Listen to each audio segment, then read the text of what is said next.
ఎన్నికల్లో వైసీపీ ఓడిపోతుందని తెలిసే జగన్ కొత్త నాటకానికి తెరతీశారని టీడీపీ రాష్ట్ర అధ్యక్షుడు కింజరాపు అచ్చెన్నాయుడు వ్యాఖ్యానించారు.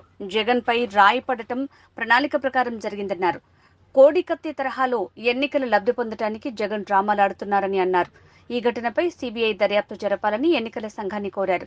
4 రోజుల క్రితం వైసీపీ నేత ట్విట్టర్ వేదికగా రాష్ట్రంలో సంచలన ఘటన జరుగుతుందని, దీనివల్ల ఎన్నికల్లో చాలా మార్పులు వస్తాయని పోస్టు పెట్టారని, సరిగ్గా అదే జరిగిందని అచ్చెన్నాయుడు ఆరోపించారు. ప్రతి ఒక్కడి చేతిలో ఒక ప్లే కార్డు పట్టుకుని ఇది చంద్రబాబు నాయుడు చేయించారని చెప్పి ధర్నాలు, రాస్తారోకాలు చేశారు. నేను అడుగుతున్నాను, జగన్మోహన్ రెడ్డి, ఈ ప్రభుత్వం ఎవరిది?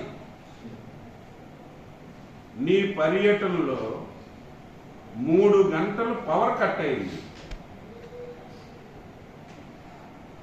పవర్ కట్ 3 గంటలు అయ్యేటప్పుడు ఆల్టర్నేటివ్ అరేంజ్మెంట్స్ ఎందుకు చేసుకోలేదు? పోలీసులు రోప్ పార్టీ ఏమైంది? ఇంతమంది సెక్యూరిటీ ఉంటే, ఇంత పెద్ద ఎపిసోడ్ జరిగితే క్యాట్ బాల్ తో కుట్టారని చెప్పి మీరు చెప్తుంటే వీళ్ళందరూ ఎందుకు అక్కడ కొట్టేవాడిని పట్టుకోలేకపోయారని చెప్పి నేను అడుగుతున్నాను. ఇది ఒక డ్రామా. ఎన్నికల్లో వైసీపీ పార్టీ లేచిపోయింది. ఇట్టి పరిస్థితిలో గెలిచే ప్రశ్నే లేదు. ఎన్డీఏ భాగస్వామ్యానికి 160 స్థానాలు వస్తాయని చెప్పి ప్రతి ఒక్క సర్వే కూడా చెప్తుంది.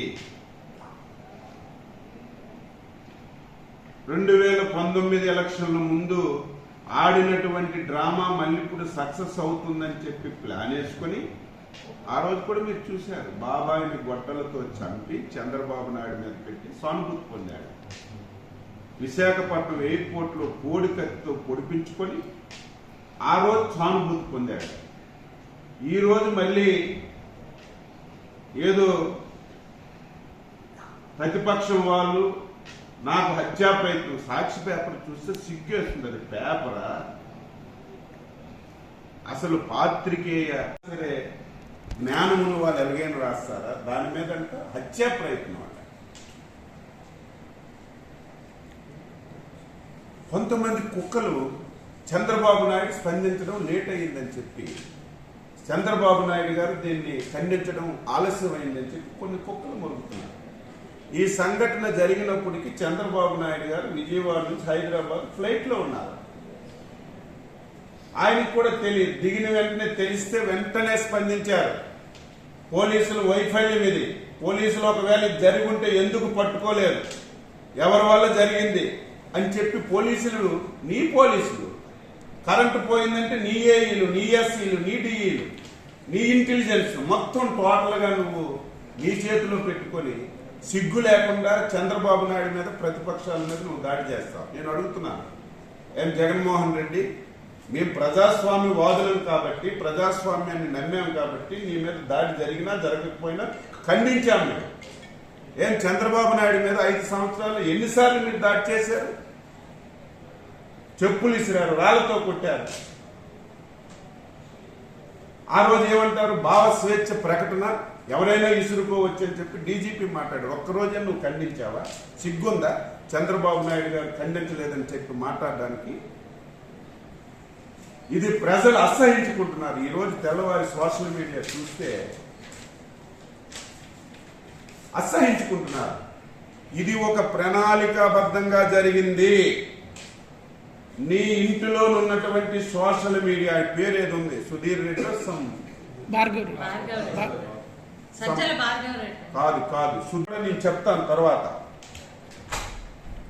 ఎవరైతే జగన్మోహన్ రెడ్డి సోషల్ మీడియా చూస్తున్నటువంటి వ్యక్తి, గతంలో జడ్జిల మీద కూడా తప్పుడు కామెంట్లు చేసి జైలుకెళ్లి జైలు శిక్ష అనుభవించి వచ్చినటువంటి వ్యక్తి 4 రోజుల ముందు ఎక్స్ లో ఒక పోస్ట్ పెట్టాడు. 4 రోజుల్లో ఒక సంచలనాత్మకమైనటువంటి విషయం జరుగుతుంది.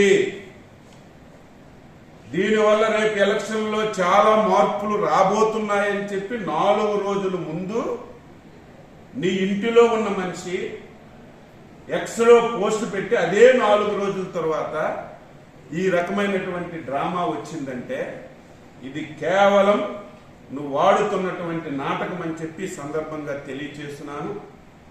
ఎలక్షన్ కమిషన్కి నేను కోరుతున్నాను, ఇమీడియట్ గా ఈ కేసుని సిబిఐకి మీరు అప్పచెప్పాలి. ఈ డ్రామాకి తెర దించాలి. వాళ్ళలోను వాళ్ళే చేసుకుని ఎలక్షన్లలో లబ్ధి పొందాలని, సింపతి పొందాలని ప్రయత్నం గురించే ఈరోజు ఈ నాటకం ఆడుతున్నాడని చెప్పి తెలియజేస్తున్నాను.